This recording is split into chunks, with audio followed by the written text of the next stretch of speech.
많이 덥죠. 제가 걷는 걸 좋아하는데 어제 한 2시간쯤 걸었더니 일사병이 올 뻔 했습니다. 많이 더운 때 몸과 마음과 또 여러분의 영혼이 건강 관리를 잘 하시기 바랍니다. 제가 혼자 있는 것이 미덥지 않아서 제 아내가 저를 감시하러 사실 같이 있으면 좋은데 저희 연로하신 우리 장모님을 모시고 있기 때문에 이렇게 의도하지 않은 주말 부부처럼 그렇게 지금 보내고 있습니다. 지난주와 이번 주에 이제 이 교회가 스스로를 정의하고 규정한 복음 DNA, 이 공동체는 당연한 얘기죠. 복음적 원리를 따르는 공동체로 스스로를 정의하고 또 검증해야 되는 거죠. 그러면 그 복음 DNA가 뭘까를 생각했습니다. 그리스도 자신이 복음이시고 또 그분이 지난주에 우리가 예수님의 탄생 기사를 통해서 그분이 어떤 메시아인가, 복음의 본질이 뭘까를 지금 우리가 생각하고 있습니다. 세상의 평화가 임함으로 하나님의 영광이 드러나는 것이다. 그러니까 궁극적인 지향점은 사실은 우리보다는 창조주의 영광하고 연관이 있습니다. 오늘 이제 설교 제목을 보시면 인본주의하고 대조되는 신본주의 종교다. 기독교는 일반적으로 종교학이라는 학문이 있죠. 종교를 연구하는. 세상의 모든 종교는 사실 초자연적인 존재를 인정하고 심지어는 예배와 유사한 그러한 형태가 있을지라도 기도가 있고, 원래 기도라는 말도 기독교에서 쓴 말이 아니죠. 우리 전통적으로 우리의 전통 종교와 불교에도 기도가 있습니다. 근데 세상 종교하고 근원적으로 다른 기독교의 차별점이 있다면 방향이 초자연적인 존재나 힘을 이용해서 내 소원을 성취하는 그 종교가 아니고 오히려 그 방향이 하나님을 향한, 그래서 그 중심에 인간이 있지 않고 하나님이 계시는, 어려운 논리가 아닙니다. 창조주와 피조물의 관계를 생각하면. 그래서 그 큰 그림을 봐야 한다. 복음이라는 말조차도 복된 소식하면 우리 중심적으로 바로 우리가 생각하기 쉽지만, 심지어는 오늘 본문도 예수님이 오셔서 예수님의 첫 공생애를 마태복음 4장이 그리고 있어요. 이제 4장 전체를 봐야 되지만 끝에 세 절만 우리가 읽었습니다. 먼저 보면 이 본문도 인간을 향한 인본주의적 이해를 할 수 있는 본문이에요. 그렇죠? 예. 그러니까 우리가 질문을 던져야 되죠. 기독교란 종교가 정말 신본주의 종교 맞는가? 오늘 본문도 그렇고 복음서를 봐도 그렇고, 아니 성경을 보면 하나님이 인간을 위해서 희생적으로 일하시는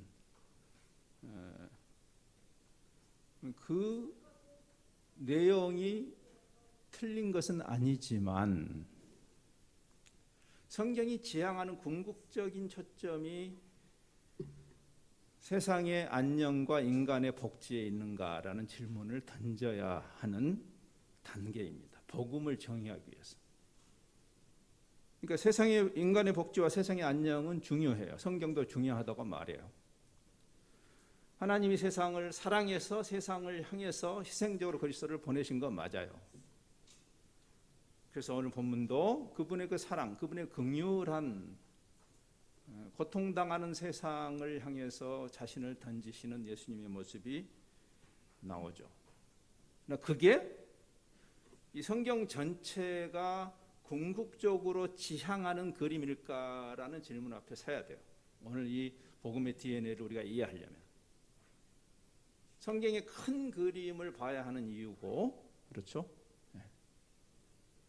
그 과정에 나오는 어떤 미시적 어떤 사건을 끄집어내서 자기의 논리를 검증하려고 하는 것은 굉장히 잘못된 것이죠. 만사가 그렇잖아요. 기본적인 해석의 원리입니다. 숲을 보고 나무를 봐야 돼요. 숲을 보고 그 나무를 보면 그 큰 그림 안에서 그 나무를 자리매김할 수 있지만, 숲을 보지 않고 그 나무 하나를 가지고 자기의 선입견을 검증하려고 하는 것, 이게 이제 우리가 성경 인용의 위험입니다. 사탄도 성경을 인용하잖아요. 그러니까 우리가 성경을 인용한다고 해서 성경적이 되는 것은 아닙니다. 성경의 큰 그림을 그래서 끊임없이 배워야 하는 것이죠. 방대한 계시. 만사가 그렇죠. 우리가 악마의 편집이라는 말을 쓰죠. 악마의 편집. 왜? 이 사람이 한 그 어떤 말이나 행동을 전체를 보여주지 않고 일부를 보여줌으로 그 사람이 원래 의도한 정반대를 검증하려고 하는, 우리가 성경 읽기에서도 이런 일이 많이 일어나죠. 성경은 인본주의적 종교를 가르치는가? 기독교의 자리매김은 세상의 많은 종교, 힘센 종교들 중에서 가장 힘센 종교가 기독교인가? 그 정도로 기독교를 말하는 것이 맞는가라는 것이에요. 그럼 더 세 보이는 종교가 나오면 그리 가겠네. 우리의 지향점이 그거라면 가야죠, 그리. 그렇죠? 예수님보다 더 힘센 분이 나오면 그리 가야지. 그런 건가?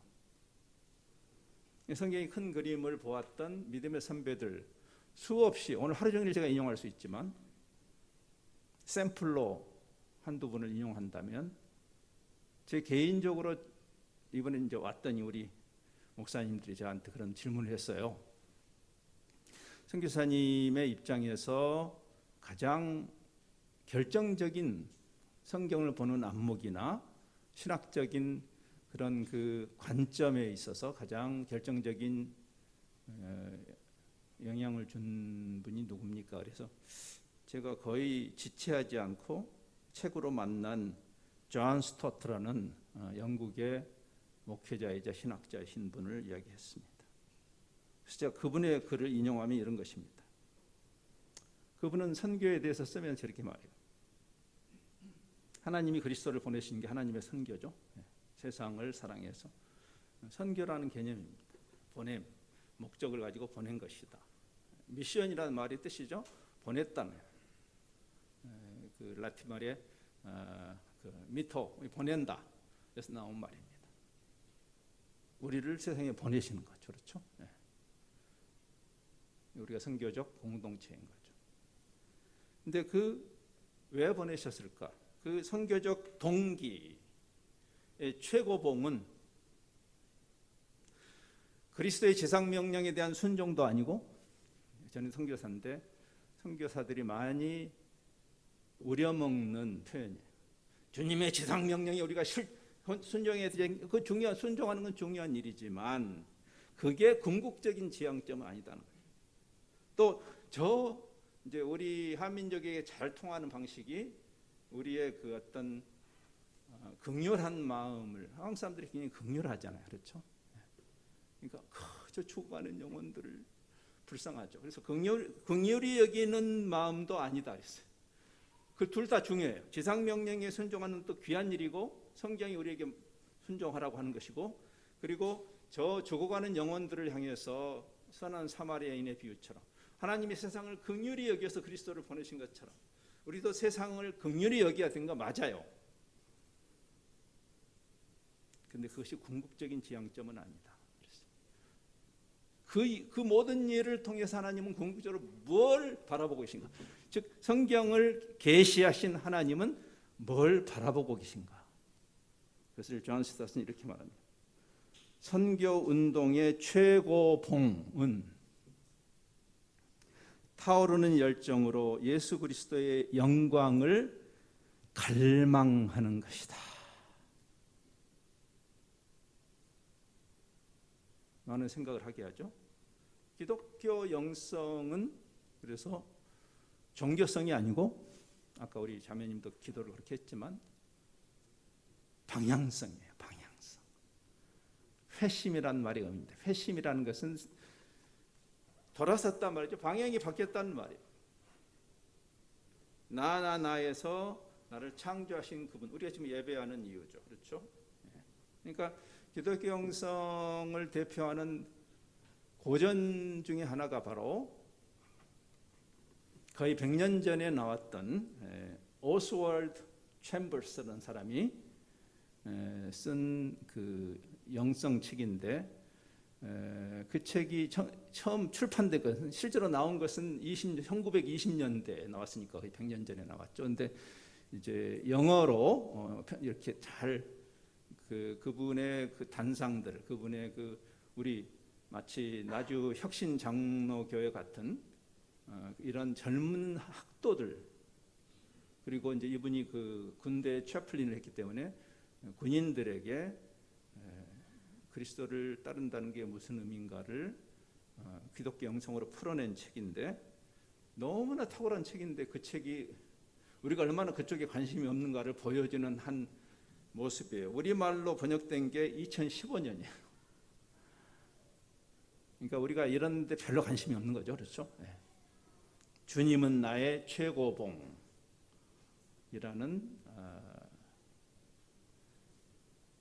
제목으로 번역이 되었습니다. 읽어보셔야 되겠죠? 제가 아마 앞으로 설교를 하면서 특별히 이제 선교 DNA를 이야기할 때는 존 파이퍼라는 분을 또 좀 인용할 겁니다. 근데 그분도 그 열방을 향해 가라는 그분의 대표적인 선교 서적에서 이렇게 말합니다. 그 책에 있는 것을 인용합니다. 선교는 교회의 궁극적 목표가 아니다. 선교사가 이런 말하면 여러분 충격이죠. 선교는 교회의 궁극적 목표가 아니다. 궁극적 목표는 선교가 아니라 예배다. 하나님을 우러르는 예배다. 그럼 선교가 왜 필요한가? 예배가 없기 때문이다. 그랬어요. 하나님에게 합당한 예배가 없다. 만유를 창조하신 그분에게 합당한 예배는 단 한 번도 드려진 적이 없죠. 여러분의 예배가 귀하지만 택도 없는 예배인 거죠. 왜 선교가 있어야 되는가? 만유가 회복되어서 하나님의 영광이 회복되는, 세상의 평화, 하나님께 영광이라는 이 개념을 이해해야, 성경의 큰 흐름이죠. 이 큰 그림 안에서 본문도 봐야 되는 것이죠.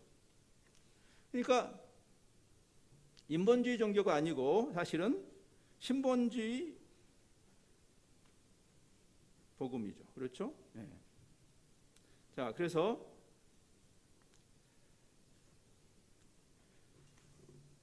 성경을 이제 다시 우리가 봐야 되는데 어떻게 성경을 봐야 할까? 지금 오늘 본문을 포함해서 성경의 저자이신 하나님의 의도와 목적이라는 관점으로 성경을 봐야 되는 거죠.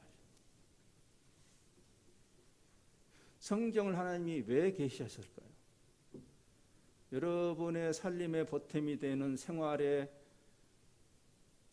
꿀팁을 주시기 위해서 하셨을까요?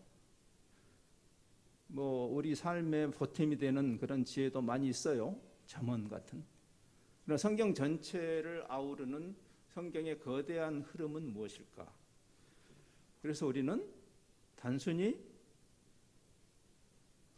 그 부분에 함몰되어서 전체 흐름을 놓치지 말고 창조주의 의도, 창조주의 목적을 보아야 되죠. 목적이 이끄는 삶이라는 책을 릭 워렌이 쓰게 되는 동기예요. 우리에게 유명한 책이죠, 그렇죠? 근데 그분의 첫 번째 문장이 뭔지 아세요?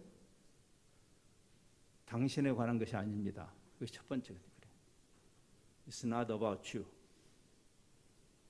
성경을 통해서 내가 나에게 어떤 유익이 있을까라고 보는 것이 죄라는 말이 아니라 성경의 궁극적인 지향점이 It's not about you. 미안한데, 그러니까 여러분이 잘 결정해야 돼요.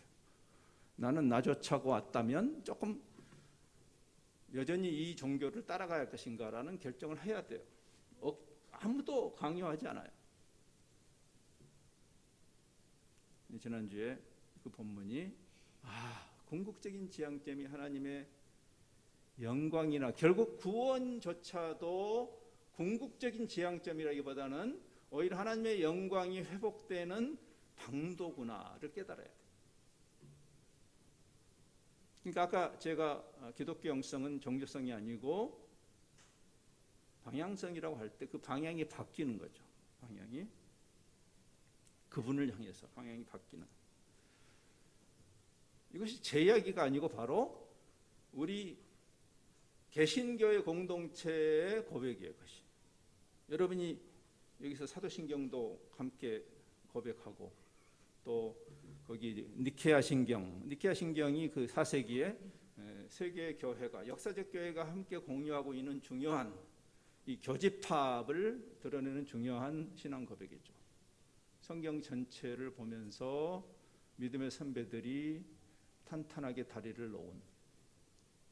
근데 그 500년 전에 이제 1000년 이상 그 성경의 관점을 떠나는 인본주의 무당 종교로 전락했을 때, 관점이 하나님에서 다시 사람으로 옮겨올 때 우리는 다시 무당 종교가 되는 것이에요. 그러니까 기독교라는 간판을 가고 있다고 해서 그 기독교가 되는 것은 아닙니다. 이단들만의 문제는 아니에요. 사실은 이단으로 이미 규정되어 있는 집단은 위협이 아닙니다. 이미 들켰으니까. 우리가 문제가 될 수 있는 거죠. 그렇죠? 그래서 개혁자들이 바로 그 하나님께 영광이라는 솔리 데오 글로리아, 오직 하나님께 영광이라는 신본주의 믿음을 회복한 운동이에요. 500년 전에. 우리가 적어도 여러분이 개신교회의 성도라고 스스로를 정의한다면 신본주의적 관점으로 회심을 한 사람인가를 스스로에게 물어야 되는 이유인 거죠. 이것은 정민영이 여러분에게 요구하는 것이 아니에요. 성경이 우리에게 그 이야기를 하죠. 그때 대부분의 개혁신학자들의 관점이에요. 그 후대 그 신학을 따르는, 여러분 이 교회도 이 Reformed Theology, 이 개혁자들이 다시 회복한 그 신앙 고백의 터 위에 우리가 서 있다라고 이야기하잖아요. 여러분 웹사이트에 서 있더만. 그렇죠? 그러면 그 후에 그 이해를 가진 사람들이, 선배들이 어떤 이해를 가졌는가, 복음에 대해서. 우리가 흔히 그래서 그 당시에 개혁 시대에 많은 신앙 고백들이 만들어졌고, 하이델베르그 신앙 고백, 벨직 신앙 고백, 우리에게 친숙한 웨스트민스터 신앙 고백. 여러분이 그 신앙에 입문할 때 학습이나 세례 문답 첫 번째 질문이 뭐였죠? 그 웨스트민스터 소요리 문답이라고 했죠. 인생의 궁극적인 목적이 무엇입니까? 인간의 궁극적인 목적이 무엇입니까? 대답이 뭐예요? 예, 하나님 손목빛 들어서 내 욕심 채우는 것입니다라고 말하지 않잖아요. 인본주의적 종교라고 고백하지 않잖아요. 하나님을 영화롭게 하는 것이다. To glorify God. 그럼 여러분이 그 신앙 고백을 했다면 여러분의 관점이, 성경을 읽는 여러분의 관점이 어떻게 달라져야 되겠는가? 그렇죠? 그러니까 하나님, 오늘 본문에서 이제 다시 본문으로 옵니다. 그런 큰 그림을 가지고 본문을 다시 보면,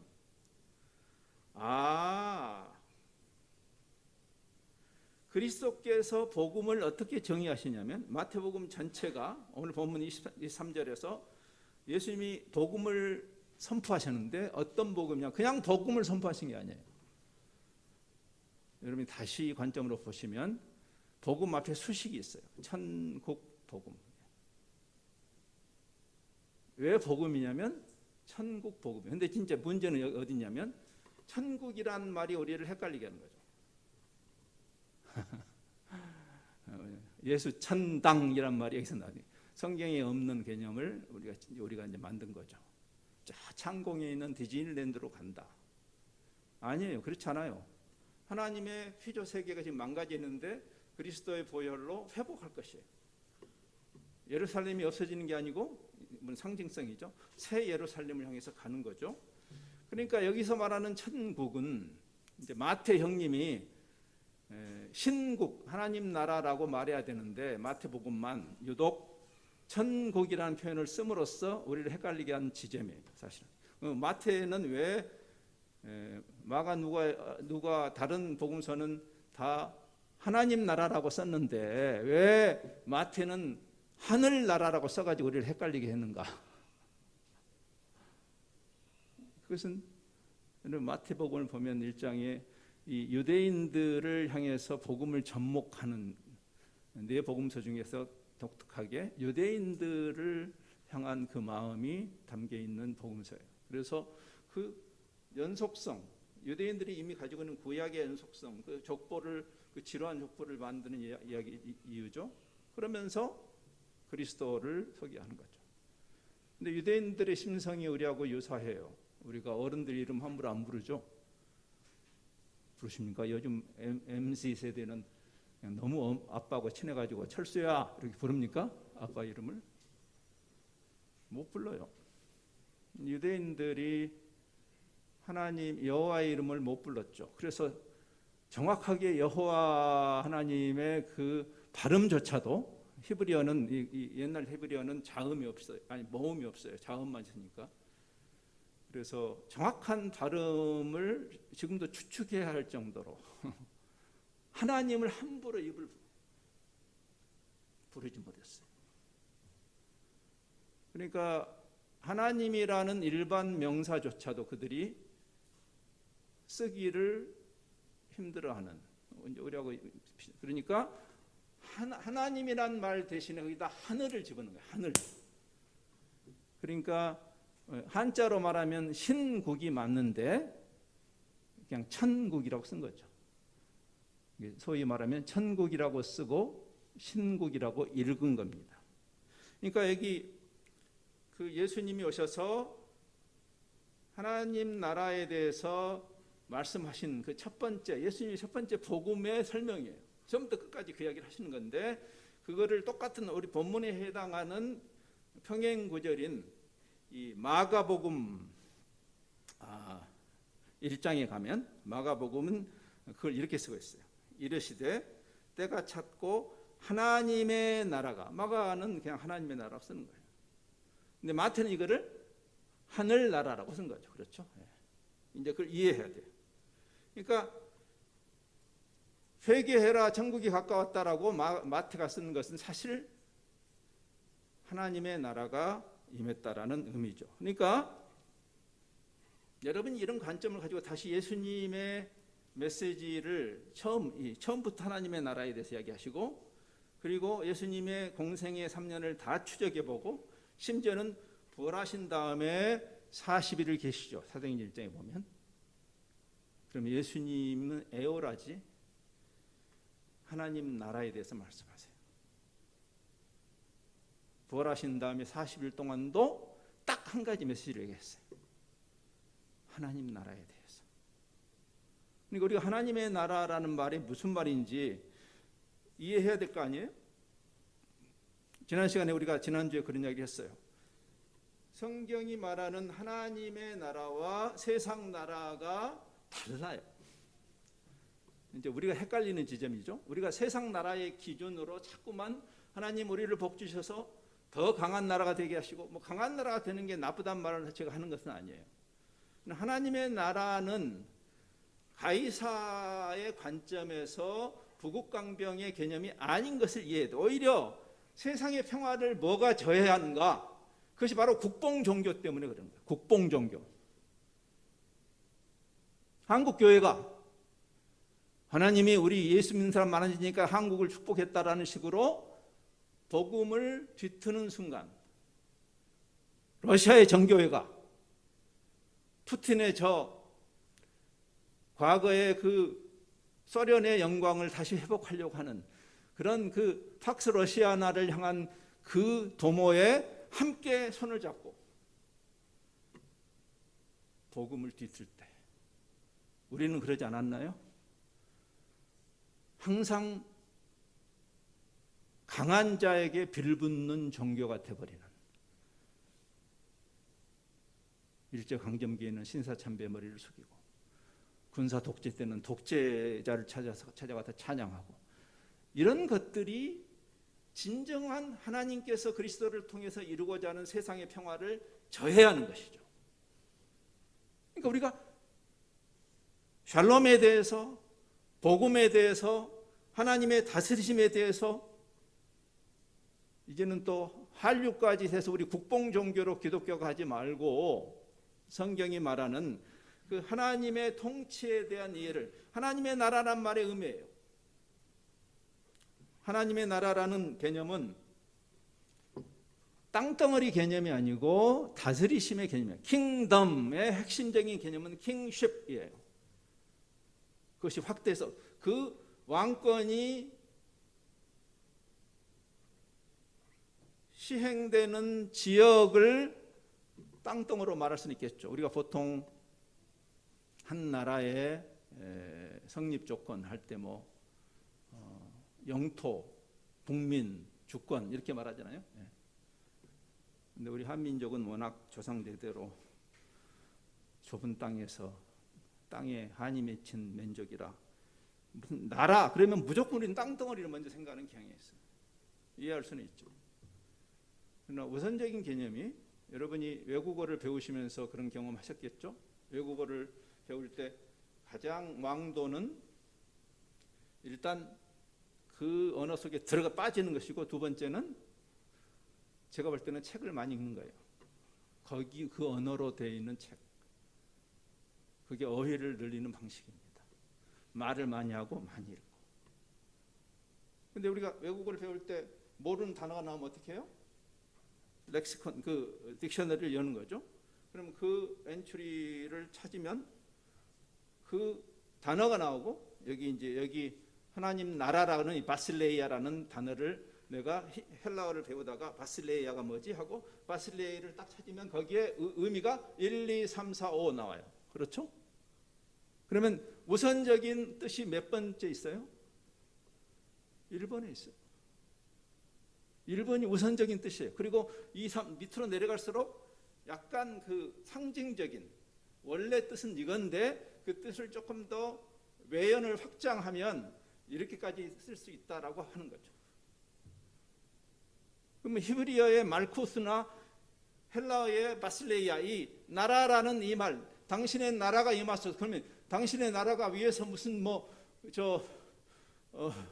무슨 스타워스처럼 쫙 땅덩어리가 내려오는 거, 그 말이에요. 당신의 나라, 당신의 통치가 임하소서, 다스리심이 임하소서란 말이에요. 예수 믿고 천당 가는 것이 아니고 하나님의 통치가 우리에게 임하는 거죠. 이렇게 복음을 뒤틀어도 되는 거예요. 우리가 완성되는, 그분의 통치가 완성되는 그날을 향한 소망이 없다는 이야기가 아니라 이미 성부 하나님께서 성자를 보내심으로 그분의 자비롭고 공의로운 통치가 시작된 거죠. 제가 지난주에 그런 얘기 했어요. 복음이라는 말은 기독교에서 처음 쓴 말이 아니라고. 그레코 로만 시대에 이미 쓰던 표현이에요. 그 팍스 로마노를 읽어낸, 로마의 부국강병을 읽어낸 그 아우구스투스의 탄생과 즉위를 요한겔레냐 했어요. 그럼 그게 우리에게는 어떤 의미일까요? 그 단어를 쓸 때 그 복음이라는 것이 여러분이 예수 믿고 병 낫고 예수 믿고 잘 먹고 잘 사는 그런 정도의 표층적인 개념일까요? 아니면 마침내 그분의 자비롭고 공의로운 통치가 우리에게와 그리고 이 사회에 임한다는 의미일까요?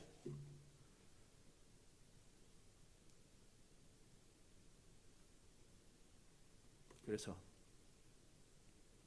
그 하나님의 통치가 임했을 때 그 모든 뒤틀린 것들이 제자를 잡아가는 상징적 사건으로서 지금 모든 귀신을 쫓아내고 병을 낫게 하신 거예요. 완성된 그 나라에 더 이상 병도 없을 거고 더 이상 귀신의 모략도 없을 겁니다. 그것을 향해서 가는 거예요. 근데 우리의 시선이 그 병 낫고 대박 터지는 쪽에만 있으면 그 본질이 어디 있는 거예요? 본질이.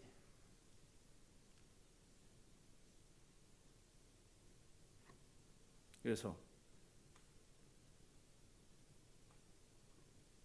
개혁시대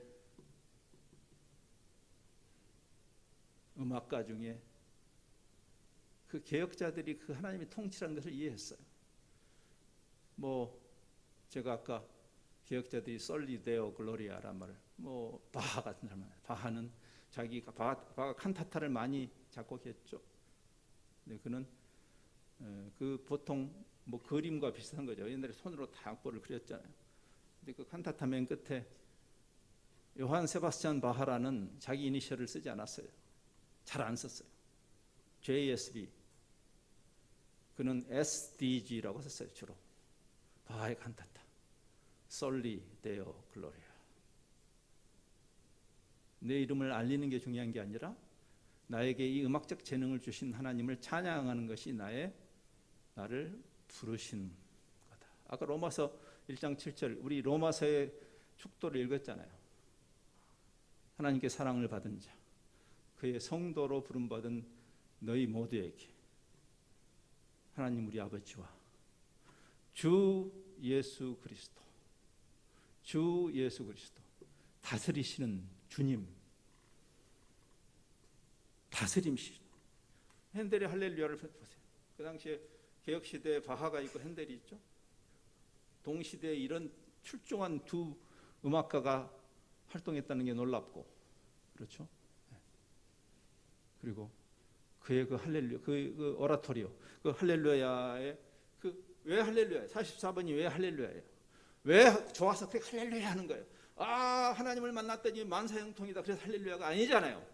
전능한 주가 다스리신다. 할렐루야. 지긋지긋한 사탄의 통치에서 벗어나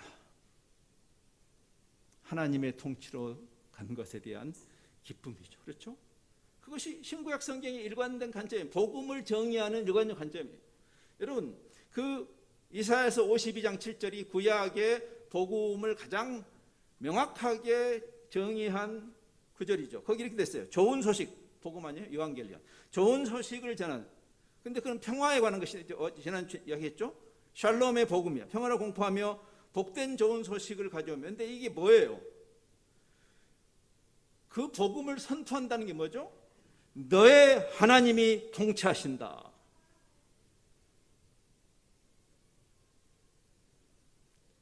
본문도 그 예수님이 바로 하나님이 통치하신다는 복음을 전하셨다라고 23절이 말합니다.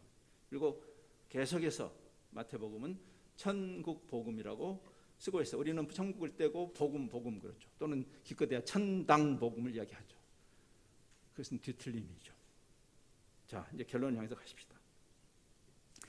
우리가 지금 이제 해야 할 일은 복음의 DNA를 할 때 그 복음이 이야기하는 그 신앙의 본질과 심지어는 우리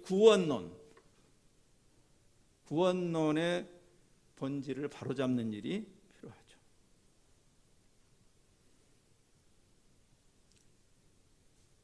예수님이 오셔서 여러분 구원하신 건 맞아요. 예수님이 여러분을 사랑하시는 건 맞아요.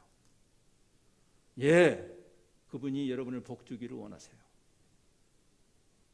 근데 우리가 why라는 질문을 해야 될 거 아니에요? 천지를 만드신 그분이 왜? 아니 왜 그분이? 뭐가 부족해서? 즉 우리가 구원받고 우리의 문제가 해결되는 정도가 궁극적인 지향점일 수 없는 거예요. 창조자가 왜? 목적론적 질문을 던져야 되는 거예요. 제가 아까 목적이 이끄는 사람을 이야기했지만 여러분 사실 그분이 우리를 구원하신 분이 아니다 할지라도 그분은 우리를 구원하셨지만 여러분 한번 생각해 보세요. 천지를 창조하신 그분이 우리를 구원하시지 않았다 하더라도 우리는 그분을 예배하는 게 맞지 않아요? 우리는 피조물이고 그분은 창조자니까. 구원과 무관하게 그분은 우리의 예배를 받으셔야 되는 분 아니에요? 근데 구원까지 하셨어. 그러니까 우리가 예수님을 영접하는 것은 단순히 구원자로만 영접하는 것은 아니에요. 현대 복음주의가 잘못되고 있는 지점이라고 저는 생각해요. 우리를 구원하셨네 와이리 존노, 이 정도가 찬양이 아니에요. 사실은 구원하신 것도 너무 기쁜 일이지만, 너무 감사하죠. 그러나 그분은 우리의 주죠. 주, My Lord. 그것이 성경이 보는 관점이에요. 구원자라는 단어가 신약 성경에 24번 나와요. 소테르, 소테르. 근데 여러분, 성경의 관점이 구원하셨으니까 정도로 그분을 예배하는 게 아니라는 것을 보여주는 것이 뭐냐면, 신약 성경의 주, 퀴리오스, 주라는 단어가 747회 나와요. 747회. 지난번 본문에 보십시다. 누가가 우리 지난번 본문에 누가복음 2장 11절에 예수님이 복음이라고 말할 때 뭐라고 했는지, 오늘 다윗의 동네에 너희를 위하여 구주 소테르 24번 중에 한 번이에요. 나셨으니 그분이 누구냐면 주시니라. 퀴리오스. 사실은 주로 영접하는 거예요. 구원자보다 더 본질적인 개념이 그분이 우리의 주인이시다. 그래서 예수를 믿는다는 것은 그분을 주인으로 영접하는 거죠. 제가 아까 인용한, 여러분이 다 신앙 고백한 로마서의 축도조차도 주 예수 그리스도, 주 예수 그리스도. 왜 그 주가 중요한가? 그 당시에 초대교회 그 그리스 로마 시대에 로마의 그 그리스 로마의 그 신화에 나오는 잡신들을 퀴리오스라고 그러죠. 잡신들. 그리고 가이사를 퀴리오스. 왜? 가이사가 자칭 왕이니까. 스스로 신격화했으니까. 그들 외에는 주라고 부르면 안 됐어요. 죽임을 당했어요. 근데 그들은 말해요. 핍박을 감수하고 그 당시에 그 그리스 로마의 세계관에 도전을 한 것이에요. 우리가 회심한다는 것은 종교를 바꾸는 것이 아니고 개종이 아니고 세계관이 바뀌는 거죠. 네, 제가 아까 방향성이라고 했어요. 근데 그래서 그 시대의 체제에 엄청난 충격을 주었어요. 복음이. 사도행전 11장 20절에 그 최초의 이방인 교회가 세워지는 그 지점에서 그 사람들이 어떤 복음을 전했는가를 이야기해요. 사도행전 11장 20절, 구브로와 구레네 몇 사람들이 핍박으로 흩어진 다음에 유대인들은 유대인에게만 전해요. 제가 전 세계를 다니면 이 코리안 디아스포라가 전 세계에 800만 있는데 한인 교회들이 엄청나게 많아요. 수천 개가 있는데 그 사람들은 한국 사람한테만 전해요. 이거는 복음이 잘못된 거예요. 그것이 바로 국뽕 종교이기 때문에 그래요. 그것은 세상의 평화를 가져오는 종교가 아닌 거죠. 그렇게 되면. 근데 그 중에 몇 사람들이 복음을 이해했어요. 모든 사람에게 임할 큰 기쁨의 소식이라는 것을 이해했어요. 그래서 그들이 그 불편함에도 불구하고, 불편하죠. 언어가 다르고 문화가 다르고, 교회가 앞장서서 외국인들을 못 들게 운동하고 있는 이 대한민국의 교회를 볼 때 도대체 복음을 이해하는 것일까? 우리가. 근데 그들이 헬라인에게도 말하는데 헬라인들이 갖고 있는 그 월드뷰를 도전하는 거예요. 주 예수를 전파했다. 그것이 바로 우리가 여러분이 개인 전도를 하거나 여러분이 세계 선교에 동참할 때 해야 할 일이에요. 많은 사람이 예수 믿으면 좋지만 이 쉬운 일이 아닙니다. 여러분, 주인을 바꾸는 것이에요. 예수님 들여놓으세요. 좋아요. 그거 전도 아닙니다. 여러분, 그렇게 하지 마세요. 왜 핍박을 받았어요? 이 좋은 소식을 전하는데 이게 좋은 소식인지 알기까지 어려워요. 그렇죠? 우리 지금 손주가 제가 매일 우리 손주를 보고 있어요. 제가 여러분에게 보여주고 싶을 정도로 손주가 예뻐. 그건 내 눈에만 그러겠죠? 예. 제가 여러분한테 보여주려면 10,000원씩 주고 보여줘야 되는데. 근데 걔가 우리 막내딸이 그 손주를 식생활을 잘 해주려고 어떻게 하냐면 걔가 좋아하는 것만 주면 안 되죠. 그건 엄마가 아니지. 브로콜리를 자꾸 주면 브로콜리를 뱉어 자꾸. 브로콜리 왜 줘요? 그 맛없는 걸? 좋은 거니까. 그리고 나중에 브로콜리를 좋아하게 되겠죠. 진짜 그 맛을 알면. 복음이 뭘까요? 우리가 그들에게 전해야 할 복음은 뭘까요? 당신의 주인이 예수님입니다라고 말하는 것이. 주 예수를 믿으라. 주 예수를 믿으라. 그러면 남은 차치하고라도 여러분에게 예수님은 도대체 뭡니까? 네? 예수님이 그럴 거예요. 그 아이유의 노래처럼 나는 너한테 도대체 뭐니? 그럴 거예요. 그렇죠? 그래서 우리가 회심한다는 것은 그분의 통치를 향해서 당신이 주인입니다. 나를 다스리십시오. 내 안에 더 이상 내가 살지 않고 당신이 사시는 것입니다. 이거는 저는요. 그래서 교회가 많은 사람들이 오면 기쁘기도 하지만 걱정되기도 해요. 저는 솔직히. 왜냐하면 이 가르침이 인기가 있는 가르침일 수 없어요. 현상적으로 많은 사람들이 교회에 오는 것이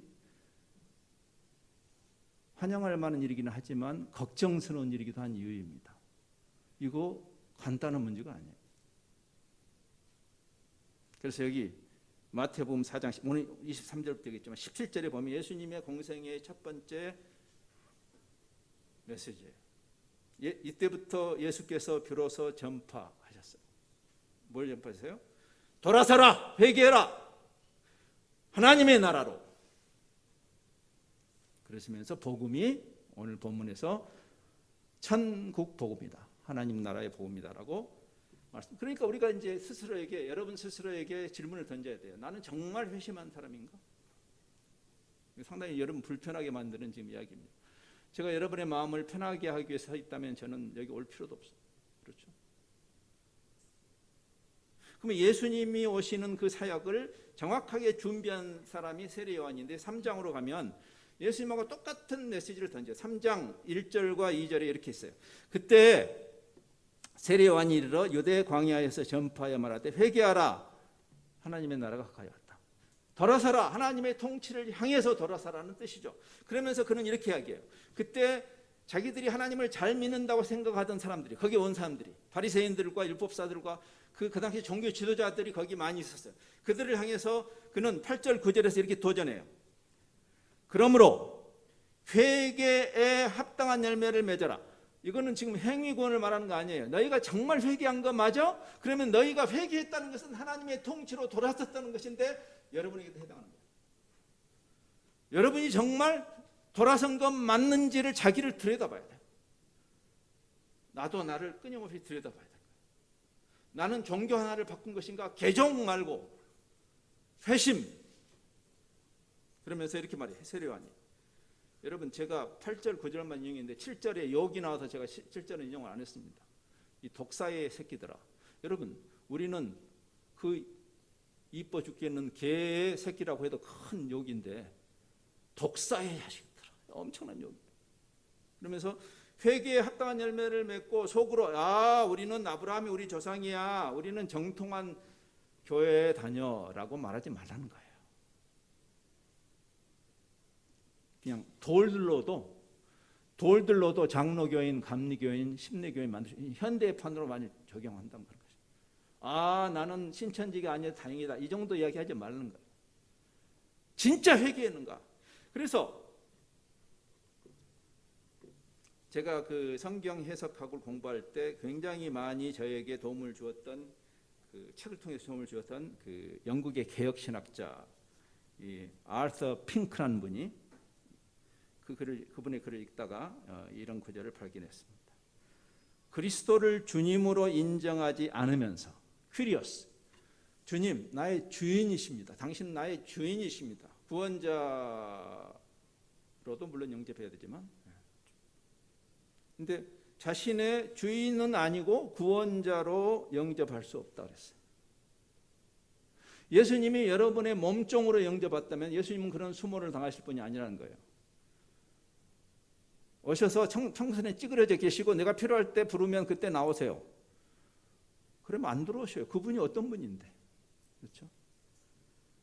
따라서 그리스도의 왕권에 무릎 꿇고 그분을 자신의 가슴과 삶의 왕으로 모시지 않은 채 예수 나의 왕이요. 우리가 찬송은 잘 부르지만 왕이라고 찬송하고 마음속으로는 내 하인이요 이렇게 말하는 거 아닌가요?